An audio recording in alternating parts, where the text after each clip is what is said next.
नमस्कार दोस्तों, एक बार फिर मरुद्रा टुडे की खास कार्यक्रम शख्सियत में आपका स्वागत है। आज हम मिलवाने जा रहे हैं आपको एक ऐसी हस्ती कहें उनको, जिन्होंने इतने संघर्ष के बाद अपने जीवन को फूलों से भी ज़्यादा मुस्कुराया है। हम बात कर रहे हैं शकुंतला टेलर जी की। पहले भी वो हमारे मंच पे आ चुकी हैं, पहले भी उन्होंने कई लोगों को प्रेरणा दी है उनकी तरफ से। आज फिर हम उनके पास आए हैं, एक बार उनसे मुलाकात करते हैं, आपको मिलवाते हैं शकुंतला टेलर जी से। नमस्ते। नमस्ते शकुंतला टेलर जी, स्वागत है आपका बहुत बहुत मरुद्रा टुडे के इस खास कार्यक्रम शख्सियत में।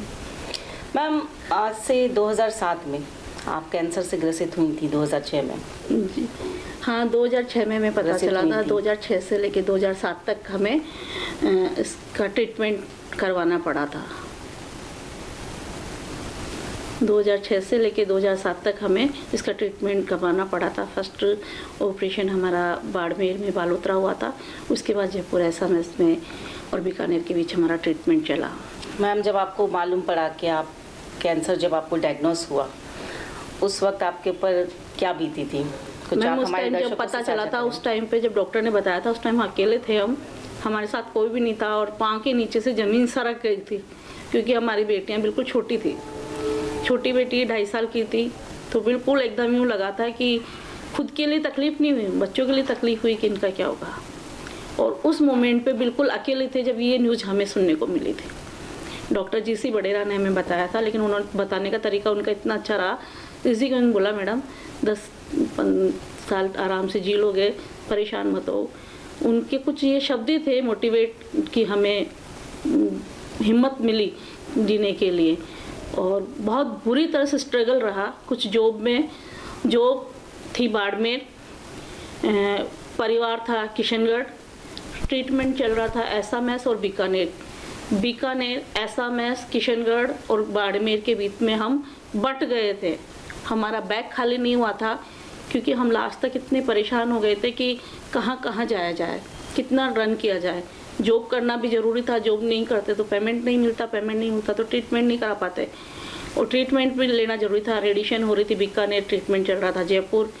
और इस दरमियान लेकिन सबसे प्लस पॉइंट ये रहा कि हमें जो डॉक्टर थे, डॉक्टर आरजी शर्मा, राजगोविंद शर्मा, वो हमें बहुत ही बेस्ट डॉक्टर मिले और बहुत अच्छा सपोर्ट किया उन्होंने। और इसके अलावा जो सर्विस के अंदर बाड़मेर का स्टाफ था और उसके बाद यहाँ ट्रांसफ़र हुआ किशनगढ़ में सुरसुरा, तो स्टाफ के लोगों का भी सपोर्ट मिला, पारिवारिक सपोर्ट भी उस टाइम अच्छा रहा, सब ने हेल्प करी। मैम, ऐसी स्थिति में देखा जाता है कि ससुराल वाले बैकफुट हो जाते हैं और सबसे ज़्यादा अहम भूमिका इसमें हमारे पति से मिलती है। तो क्या सहयोग रहा आपके ससुराल वालों का या आपके हस्बैंड का? आप हमारे दर्शकों को बताएं। जैसे कि हमें ससुराल में जैसे हस्बैंड का सपोर्ट मिला, क्योंकि वो उनको पता था कि आगे मेरी गृहस्थी लेके चलनी है। बाकी ससुराल में बाकी फैमिली मेम्बर्स का सपोर्ट नहीं मिला। उस टाइम बहुत तगड़ा स्ट्रगल करना पड़ा परिवार से, बहुत ऐसा रहा। बाकी साथ भी प्रॉब्लम ये थी कि उनकी ट्यूशन थी, धंधा था, तो वो ज़्यादा टाइम हमारे साथ रह नहीं सकते थे, लेकिन जितना उनके साथ हो सका उन्होंने हमें सपोर्ट दिया। कैंसर जैसी बीमारी से, घातक बीमारी से ग्रसित होने के बावजूद भी शकुंतला टेलर ने अपनी हिम्मत नहीं हारी और आज इस मुकाम पे पहुंची हैं कि हज़ारों सम्मान से सम्मानित उन्हें किया जा रहा है। शकुंतला जी, हमें पता पड़ा है कि दिल्ली महिला युवा नारी संसद से भी आपको 5 मार्च को सम्मानित किया जा रहा है। क्या आप बहुत खुश हैं इसे लेकर? नहीं, देखो मैडम, ये सब है ना, एक ईश्वर की दया थी कि परिवार ने हमें दूध में मक्खी की जैसे से निकाला था, ससुराल पक्ष ने, और आज आप सब लोगों ने गोद में हमें ईश्वर से गोद में लेके लिया, तो ये एक बहुत बड़ा पुरस्कार है जो हमें मिल रहा है। और इसके लिए तो आप सबका सपोर्ट, मीडिया कर्मचारियों का, मीडिया ने हमें बहुत सपोर्ट किया है, और ईश्वर का हम धन्यवाद देना चाहेंगे कि उन्होंने हमें इतना बड़ा सपोर्ट दे के आज पहचान दिलाई है। नारायण सेवा संस्था से भी आपको कई पुरस्कार मिले हैं। एक बहुत बड़ी संस्था है नारायण सेवा संस्था, दिव्यांगों के लिए वो काम करती है। हाँ, नारायण सेवा संस्था से हमें सबसे पहला पुरस्कार वहीं से मिला था। उसके बाद जैसे नारायण ये सामर्थ्य संस्था है, उनसे हमें एक्सेलेंसी अवार्ड मिला था। और समर्पण संस्था जो बहुत बड़ी संस्था है अपने आप में, उससे हमें मदर टेरेसा पुरस्कार मिला था। ओके। और बहुत अच्छा एक पुरस्कार होता है, वहाँ पे बहुत मुश्किल से लोगों का सिलेक्शन होता है, लेकिन वो पुरस्कार मिला था और बहुत अच्छा प्रोग्राम था उसका। इसके बाद लगभग पुरस्कार मिलते चले गए और ये पुरस्कार ही हमारे से मिला। जैसे किशनगढ़ से हमारे एयरपोर्ट अथॉरिटी है, एयरपोर्ट अथॉरिटी ने हमें एक भामाशाह प्रेरक पुरस्कार दिया था और एक हमें कोविड-19 के दौरान जो मास्क बांटे थे हमने, उसके लिए भी हमें एयरपोर्ट अथॉरिटी ने दिए थे। कोविड टाइम में आपने 30,000 मास्क का वितरण किया निःशुल्क। आसान बात नहीं होती है। इनफैक्ट आपने सिलाई भी खुद करी थी शायद उन मास्क की। सिलाई हमने शुरुआत के अंदर जैसे खुद सिलाई करी थी और इतनी सिलाई करी थी कि हमारे पाँव खराब हो गए थे, लेकिन बाद में जब डिमांड बढ़ती गई मास्क की तो हमने 5 लेडीज और 3-4 जेंट्स को रखा था जिनको हम कपड़ा देते थे। शुरू में उनको कपड़ा नाप के देते थे, लेकिन जब व्यवस्थाएं बैठ नहीं पाई तो हमने उनको तोल के कपड़ा देना शुरू कर दिया, तोल के मास्क लेना शुरू कर दिया और शाम को हम उनका डेली पेमेंट करते थे। क्या समाज सेवा आपको आपकी बीमारी के बाद ही लगा कि समाज सेवा करना चाहिए या आप पहले से ही रुचि रखती थी समाज रुचि तो पहले से भी थी, लेकिन पहले कुछ परिस्थितियाँ ऐसी थी कि वो चीज़ें साइलेंट होकर छिप गई थी, क्योंकि बाड़मेर में रहते तो वहाँ भी बच्चों की हेल्प करते ही थे। लेकिन कोविड-19 के दौरान हमने क्या 2 दिन तक मास्क सिले थे मेडिकल शॉप्स के। जब मेडिकल शॉप्स के सिले थे तो उन्होंने क्या करा, बहुत ज़्यादा ऊँचे दामों पर उनको ले जाके सेल किया। तो हमने ये सोचा जब हम खानदानी दर्जी हैं, खुद बीमार होके उठे हैं, तो कमाना ज़िंदगी भर है, लेकिन अगर इस मोमेंट पर अगर कुछ किया जाए तो सबसे बड़ी उपलब्धि होगी। और हमने उसी दिन से सुबह हमारी मशीन को तिलक लगा के नमस्ते करके हमने मास्क सिलना शुरू कर दिया। मास्क की और 30,000 मास्क का निःशुल्क वितरण किया शकुंतला टेलर ने।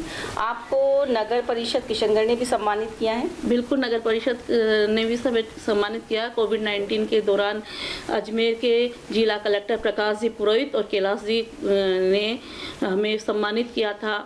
आयुक्त ने, किशनगढ़ के आयुक्त हैं विकास जी कुमावत, उन्होंने भी सम्मानित किया था। यहाँ से किशनगढ़ के एसडीएम ट्रांसफ़र होके गए भी देवेंद्र जी, उन्होंने भी हमें सम्मानित किया था। इस एमपी के मुरैना जिले के कलेक्टर ने भी आपको हाँ, एमपी के भी बिस्मिल खान के तो थी, तो उस पर हमें एमपी के जिला कलेक्टर ने भी हमें सर्टिफिकेट देके सम्मानित किया। दिल्ली के मैजिक बुक में डॉक्टर मानक की उपाधि से भी आपको नवाजा गया है? हाँ, दिल्ली के मैजिक बुक ऑफ रिकॉर्ड से हमें मानद उपाधि की दी है। साथ ही उन्होंने हमें नारी शक्ति पुरस्कार भी दिया है। ओके, तो ये थी शकुंतला टेलर जिन्होंने अपनी व्यथा आपको सुनाई। शकुंतला जी, कुछ और कहना चाहेंगी आप हमारे दर्शकों को? बस इतना कहना चाहेंगे कि जब अगर ज़िंदगी के अंदर अगर आपको कुछ बनना है, कुछ करना है, तो सबसे पहला भरोसा ईश्वर पे रख दो। कुछ उसको समर्पित कर दो कि तू जो करेगा वो अच्छा करेगा। परेशानियां तो आती है, ज़िंदगी का दूसरा नाम ही परेशानियां हैं। और अगर अपने हाथ से कुछ दूसरों के लिए कर सकते हो तो कर दो। अपने लिए तो इंसान सभी जीते हैं, जानवर भी जीते हैं, लेकिन अपन को इंसान। अभी जस्ट हमारे यहाँ एक लड़का है जिसकी उड़ीसा में किडनी खराब हो गई, उसकी दोनों किडनियां फेल हो गई हैं और उस किडनी ट्रांसप्लांट के लिए उसे पैसे की ज़रूरत है। अभी किडनी डोनर नहीं मिलने के कारण वो डायलिसिस पे चल रहा है। तो उसके लिए भी हमने अभी लगभग 34,000 के आसपास का पेमेंट हमने हमारे मिलने जुलने वालों से करवाया है। उसके मेडिकल के बिलों में भी डिडक्शन करवाया है और आगे भी उसकी किडनी सही हो इसके लिए प्रयास चल रहा है। और भी भामाशाह इसमें आपका सहयोग करते हैं? किडनी डोनर में वो और भामाशाह है वो कर रहे हैं, सहयोग कर रहे हैं। विद्यालय परिवार से भी हमें भामाशाह पुरस्कार 2 बार मिल चुका है और विद्यालय परिवार भी हमें बहुत सपोर्ट करता है। अब आप पूरी तरह से स्वस्थ हैं? बिल्कुल स्वस्थ है और चल रहा है ट्रीटमेंट। तो स्वस्थ तो नहीं रहते, कभी कभी हाथों में हमारे दर्द हो जाता है। कैंसर पेशेंट्स को आप क्या कहना चाहेंगे? कैंसर पेशेंट को सबसे बड़ी बात है कि जब भी आप कैंसर पेशेंट हो तो सबसे पहले आप मानसिक रूप से टूट जाते हैं, पारिवारिक रूप से सपोर्ट मिलता है तो हिम्मत मिलती है। तो कैंसर पेशेंट से सबसे बड़ी बात है कि हिम्मत नहीं हारनी है। ज़िंदगी की सबसे बड़ी लड़ाई होती है, अधिकार मांगने से नहीं मिलते, अधिकारों को छीनना पड़ता है। और अगर अपने अधिकारों के लिए लड़ना सीखोगे तो ही आपको, जब आप अपनी कद्र खुद नहीं करोगे तो दूसरा कोई भी नहीं करेगा। हमारे चैनल के माध्यम से, मरुद्रा टुडे के माध्यम से आप कुछ कहना चाहेंगी? हम इतना सा कहना चाहेंगे कि अगर हमें कुछ करना है तो सबसे पहले अपना हौसला बुलंद रखना पड़ेगा, अपना हौसला बुलंद रखना पड़ेगा। और बीमारी को मानते बीमारी आती है तो अपने को चारों तरफ से तोड़ देती है, परेशान कर देती है, लेकिन उसके लिए हम साथ ही औरों लोगों को भी कहना चाहेंगे कि सबकी मदद करनी चाहिए। बीमार जो होता है उसके लिए बहुत बड़ी परेशानी आ जाती है, तो आम लोगों को भी चाहिए जो बीमार पेशेंट होता है उसकी मदद ज़रूर करें, उसे हिम्मत दो। हेल्प पैसा नहीं चाहिए, लेकिन उसको जो मानसिक रूप से हिम्मत चाहिए वो दे दो। प्लीज़ वो हिम्मत दोगे तो वो सबसे बड़ी चीज़ों से अपने आप उभर जाएगा। जिसे हमारी भी बीमारी के दौरान हमारे स्टाफ ने बहुत सपोर्ट किया। वो मोमेंट कई लोग ऐसे जैसे एक उषा मैडम है और मेरे स्टाफ था शुरू का, उन लोगों ने बहुत हिम्मत करी थी, इसलिए उनको मैं चाहती हूँ कि उनको सपोर्ट करें और उनको हिम्मत दें। ठीक है।